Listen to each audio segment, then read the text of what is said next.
예수님의 사랑은 놀라운 사랑입니다. 예수님의 사랑은 끝까지 사랑하는 사랑이었습니다. 또 예수님의 사랑은 말로만 하는 사랑이 아니었습니다. 말로만 하는 사랑은 온전한 사랑이라고 할 수 없지요. 온전한 사랑은 그에 합당한 행동이 반드시 뒤따르게 되어 있습니다. 야고보서 2장 15절로 16절에 우리가 잘 아는 말씀 나옵니다. 만일 형제나 자매가 홀벗고 일용할 양식이 없는데 너희 중에 누구든지 그에게 이르되 평안히 가라, 덥게 하라, 배부르게 하라 하며 그 몸에 쓸 것을 주지 아니하면 무슨 유익이 있으리요. 행함이 없는 믿음이 죽은 믿음인 것처럼 구체적인 사랑의 행위가 뒤따를 때 그 사랑은 생명력이 있는 더 큰 가치가 있는 사랑이 되는 것입니다. 그래서 사랑은 다른 말로 하면 섬김이라고 할 수 있습니다. 섬김은 마음속에 있는 사랑이 밖으로 표출된 모습이지요. 사랑 없이 섬길 수 없고 섬김 없는 사랑은 공허한 것입니다. 오늘 본문은 섬김에 관한 말씀입니다. 예수님은 오늘 본문 말씀 통해서 우리가 어떻게 섬겨야 하는지, 섬김의 그 자세를 가르쳐 주시고 또 왜 사람들을 섬기며 살아야 하는지 본질적인 목적에 대해서 또 깨닫게 하십니다. 3절 말씀 보십시오. 저녁 먹는 중 예수는 아버지께서 모든 것을 자기 손에 맡기신 것과 또 자기가 하나님께로부터 오셨다가 하나님께로 돌아가실 것을 아시고, 말씀을 보시면 예수는 아시고 그랬는데 몰랐던 사실을 새롭게 깨닫거나 알았다는 그런 뜻이 아니라 다시금 새롭게 인식하셨다는 그런 뜻입니다. 이 말씀에서 우리가 먼저 주목해야지 될 부분은 아버지께서 모든 것을 자기 손에 맡기셨다 하는 이 말씀입니다. 모든 것을 자기 손에 맡기셨다는 것은 하나님께서 계획하신 일들에 대해 선택할 수 있는 권한을 예수님에게 주셨다는 그런 뜻이죠. 즉 예수님은 모든 일을 지금 자발적으로 하고 계신 것입니다.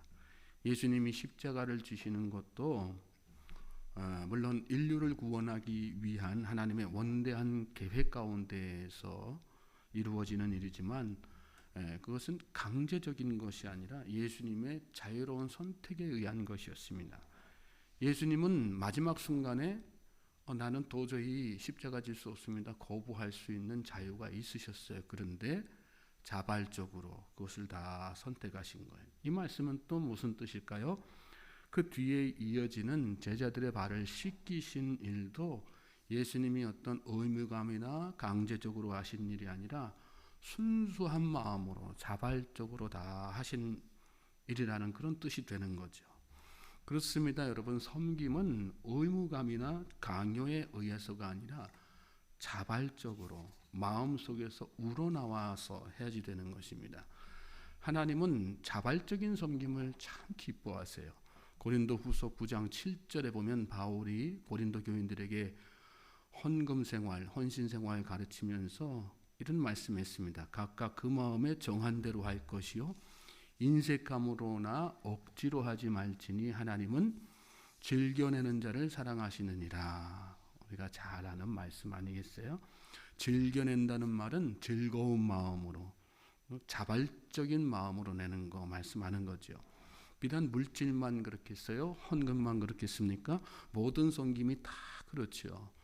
우리의 섬김에 기쁨이 없고 또 섬김 그 자체가 스트레스가 되고 섬기다 보면 막 탈진이 일어나는 경우가 생기는데 그 이유는 뭘까요?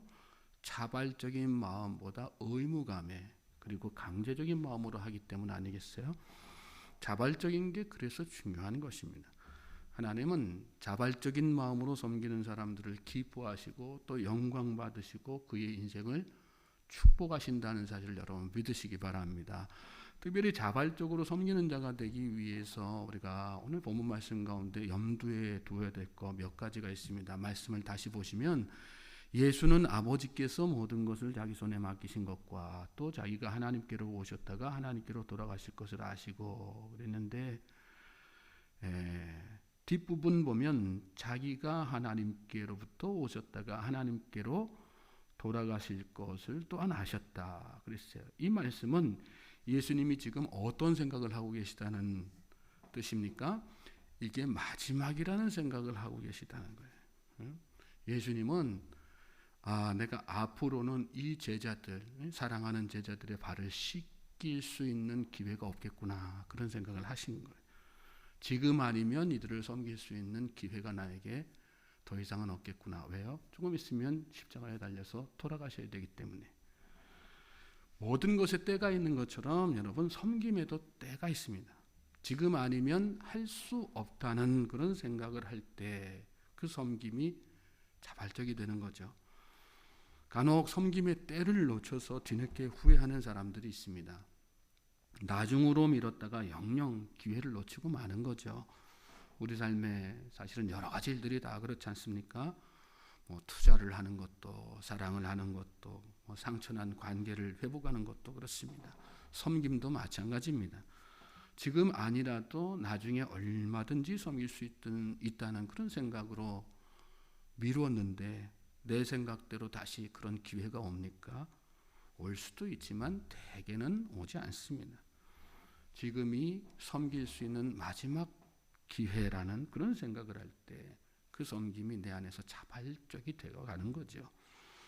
4절 5절 말씀 보시겠어요? 4절 5절 말씀 보시면 저녁 잡수시던 자리에서 일어나 겉옷을 벗고 수건을 가져다가 허리에 두르시고 이에 대야에 물을 떠서 제자들의 발을 씻으시고 그 두르신 수건으로 닦기를 시작하여 그랬어요. 예수님은 그런 자발적인 마음 가지고 제자들의 발을 물을 떠다가 수건을 두르신 수건으로 이렇게 닦기를 시작했어요. 씻어주고 닦기를 일단 시작하신 거죠. 섬김은 여러분 일단 시작하는 겁니다. 시작하는 거. 뭔가를 시작하려면, 뭔가를 섬기려면 지레 겁먹고 막 손사래를 치는 그런 사람들이 있죠. 그럼 평생 동안 못합니다. 섬김이라는 것은 여러분 처음 시작하기가 힘들지 시작하고 나면 그 다음은 어렵지 않습니다. 왜냐하면 일단 시작하고 나면 하나님께서 그 섬김을 감당할 수 있는 힘을 계속해서 주시기 때문에 하나님께서 주시는 힘으로 동력을 삼아서 계속해서 섬겨 나갈 수 있는 것이거든요. 모세가 미디안 광야에서 하나님의 부르심을 받았을 때 여러분 처음 그의 반응이 어땠습니까? 손사래를 쳤죠. 아이고, 저 같은 사람이 어떻게 그런 일을 감당할 수 있겠습니까? 저는 못합니다. 그 뒤로 하나님과 모세 사이에 옥신각신 여러 가지 서로 변론하는 일들이 벌어져요. 그러다가 마침내 모세가 순종하는 마음으로 하나님의 명령을 따르죠. 그랬을 때 어떻게 됩니까? 부족했어요. 그의 역량 자체는 변화가 없었습니다. 그렇지만 하나님께서 그와 함께 하시고 맡기신 일들을 다 감당할 수 있도록 도와주시는 것을 우리가 말씀 가운데 깨닫게 되지 않습니까? 시작하고 나면 하나님께서 감당케 하신다. 그런 믿음을 내가 가지고 나아갈 때 섬김은 어떤 섬김이 되든 자발적인 섬김이 되는 거죠. 6절부터 8절 말씀 또 보십시오. 시몬 베드로에게 이르시니 베드로가 이르되 주여 주께서 내 발을 씻으시나이까. 예수께서 대답하여 이르시되 내가 하는 것을 내가 지금은 알지 못하나 이후에는 알리라. 베드로가 이르되 내 발을 절대로 씻지 못하시리이다. 예수께서 대답하시되 내가 너를 씻어주지 아니하면 내가 나와 상관이 없느니라. 말씀의 끝에 내가 나와 상관이 없느니라 이런 말씀하셨어요. 예수님께서 제자들의 발을 이렇게 씻겨주시기 시작하니까 베드로가 나서가지고 어떻게 제 발을 씻으십니까? 하지 마십시오. 그러니까 그런 베드로에게 뭐라고 말씀하신 거예요? 내가 너 지금 씻지 않으면 너와 내가 상관이 없다. 그런 말씀하셨어요. 예수님은 이 섬김의 기회를 통해서 뭘 하고 계시는 거예요? 제자들과 예수님과의 관계를 다시 한번 확증시키시는 거예요. 상관이 없느니라. 섬김은 관계를 다 회복하게 만듭니다. 믿습니까? 섬김 통해 가지고 진실한 섬김, 온전한 섬김 통해서 인간관계가 다 그렇게 회복이 되는 거죠. 깨어진 인간관계도 회복되는 거고요. 또 소원했던 인간관계도 다 돈독하게 만들어지는 거죠. 이 놀라운 은혜를 깨달을 때 이는 섬김에 대해서 자발적인 마음으로 나아가게 되는 것입니다. 9절부터 11절 말씀 보십시오. 시몬 베드로가 이르되 주여 내 벌뿐 아니라 손과 머리도 씻어 주옵소서. 예수께서 이르시되 이미 목욕한 자는 발밖에 씻을 필요가 없느니라. 온몸이 깨끗하니라. 너희가 깨끗하나 다는 아니니라 하시니 이는 자기를 팔자가 누구인지 아심이라. 그러므로 다는 깨끗하지 아니하다 하시니라. 베드로가 예수님의 그 말씀을 듣고 내 발뿐 아니라 손과 머리도 씻어 주옵소서 이렇게 말씀하셨어요. 그랬더니 예수님께서 이미 목욕한 자는 발밖에 씻을 필요가 없느니라. 온몸이 깨끗하니라. 너희가 깨끗하다 이렇게 말씀하셨어요. 그리고 나서 그 뒤에 보니까 다는 아니다 그러나 다는 아니다 이 말씀하셨어요. 그리고 11절에 이는 자기를 팔 자가 누구인지 아심이라. 그러므로 나는 깨끗하지 아니하다 하시니라. 이렇게 다는 아니다라고 말씀하신 의미를 요한이 말씀 가운데 해석해 놓은 거죠. 무슨 여기서 예수님은 무슨 의미를 두고 누구를 두고 하신 말씀이실까요? 가룟 유다를 두고 하신 말씀이죠. 이 말씀 가운데에서 여러분 예수님이 이렇게 제자들을 자발적인 마음으로 섬기시게 된 중요한 목적을 우리 말씀 가운데서 또 하나 깨닫게 되죠. 그건 뭐예요? 예수님이 가룟 유다를 포기하지 않으셨다는 거예요. 가룟 유다를 끝까지 돌이키고 회개시키시기 위해서 예수님께서 이 자발적인 마음으로 제자들의 발을 씻기고 섬기셨다는 거예요. 그러니까 우리의 섬김은 사실은 중요한 목적, 섬김의 중요한 아주 본질적인 목적 중에 하나는 뭐예요? 한 영혼을 돌이키고 회복시키는 일이거든요. 비록 가룟 유다는 예수님의 이러한 섬김에도 불구하고 끝까지 돌이키지 않아서 마침내 멸망의 길로 갔지만 예수님의 이 섬김은 온 인류를 다 죄에서 구원하는 그런 섬김의 발판이 다 되신 거 아니겠어요? 그리고 그 은혜로 인해서 우리가 구원받은 하나님의 백성이 돼서 섬기는 자의 위치에 서게 된 거 아니겠습니까?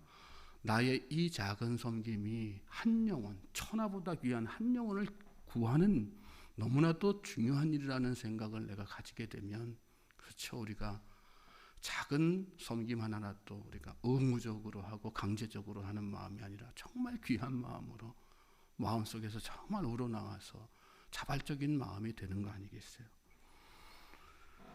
섬김의 중요한 목적 중 하나가 영혼 구원이라는 생각을 잘 가지고 오늘 이 하루 또 여러분 사시면서 그래, 나의 이 섬김으로 인해서 하나님은 천하보다 귀한 한 영혼을 구원하실 거야, 그런 마음으로 나아갈 수 있는 저와 여러분 되시길 바랍니다. 12절부터 16절 말씀 또 보시겠어요? 그들의 발을 씻으신 후에 옷을 입으시고 다시 앉아 그들에게 이르시되 내가 너희에게 행한 것을 너희가 아느냐? 너희가 나를 선생이라 또는 주라 하니 너희 말이 옳도다. 내가 그러하다. 내가 주와 또는 선생이 되어 너희 발을 씻었으니 너희도 서로 발을 씻어주는 것이 옳으니라. 내가 너희에게 행한 것 같이 너희도 행하게 하려 본을 보였노라. 이렇게 말씀하셨어요. 그리고 이어지는 말씀 보면 내가 진실로 진실로 너희에게 이르노니 종이 주인보다 크지 못하고 보냄을 받은 자가 보낸 자보다 크지 못하니 너희가 이것을 알고 행하면 복이 있으리라. 이런 말씀하셨어요. 예수님과 제자들의 관계를 다시 한번 정리해 주시죠. 나는 선생이고 주다. 너희들은 섬김받는 너희들은 내 제자들이다. 여러분, 섬김은 사실은 높은 사람이 아랫사람을 섬기는 거죠. 아랫사람이 높은 사람한테 하는 건 섬김이라고 이야기할 수 없어요. 원래는. 그렇죠? 섬김은 높은, 섬길 수 있는 위치에 있는 사람이 섬길 수 없는 위치에 있는 사람을 섬기는, 그게 진짜 섬김이죠. 예수님과 제자들의 관계가 그랬습니다. 특별히 내가 진실로 진실로 너에게 이르노니 종이 주인보다 크지 못하고 보냄을 받은 자가 보낸 자보다 크지 못하나니 너희가 이것을 알고 행하면 복이 있으리라. 이 말씀하셨어요. 섬기는 자의 마음 가운데 어떤 마음이 있어야 된다는 얘기입니까? 나의 이 섬김은 높은 자로서 하는 섬김이다. 섬김을 받는 것보다 섬기는 것이 더 가치 있는 일이다. 섬김을 통해서 하나님이 나를 높이신다. 그런 마음을 가져야지 되는 거죠. 그렇죠. 섬김은 사실은 그 행위를 놓고 보면 발을 씻기는 위치에 있어서 발을 씻기는 행동이지만 그 섬김 자체는 그렇게 보일 수 있지만 그 섬김은 사실은 결국은 나를 높이는 겁니다. 하나님께서 나를 높여주시는 것이죠. 하나님께서 나를 높이신다는 생각을 할 때 자발적인 섬김이 다 이루어지는 것입니다. 그런 믿음으로 나아가는 자, 그렇죠. 섬기는 자가 그래서 큰 자입니다. 섬기는 자가 높이는 자가 되는 것입니다. 하나님께서 나를 높여주시기 때문에 사람들이 기독교인뿐만 아니라 사람들이 좋아하는 노래 중에 You Raise Me Up이라는 노래 있지 않습니까? 누가 높여주시는 거예요? 하나님께서 높여주시는 거예요. 뭘 보고요? 섬기는 나를 보고. 그렇기 때문에 섬기는 자는 높은 자가 되는 겁니다. 그 섬김 자체로 인해서. 그런 마음, 그런 생각이 내 안에 깨달아질 때, 그렇죠. 나의 섬김은 의무적인 섬김이 아니라 자발적인 섬김이 되는 거예요. 아, 하나님께서 나를 높이시는 거구나. 하나님께서 나에게 섬기는 자의 위치에 서게 하시는 거구나. 하나님께서 내 인생을 축복하시는 거구나. 그런 은혜와 깨달음이 이 새벽에 저와 여러분에게 있게 되기를 주님의 이름으로 소망하고 축복합니다. 섬김에는 이와 같이 여러 가지 가치와 의미가 있습니다. 이 의미와 가치를 깨달을 때 섬김은 의무적이 아니라 자발적이 되고 또 그 자발적인 섬김으로 나아갈 때 하나님께서 영광을 받으시는 것입니다. 또 그러니까 하나님께서 그 인생을 축복하시는 것입니다. 무엇보다 또 여러분 우리가 예수님을 늘 생각해야지 됩니다.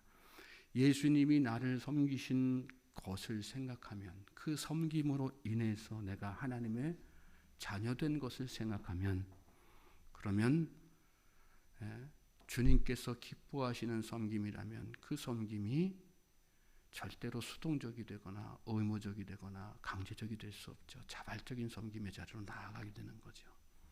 이 은혜가 저와 여러분에게 이 하루 충만하게 되기를 주님의 이름으로 소망하고 축복합니다.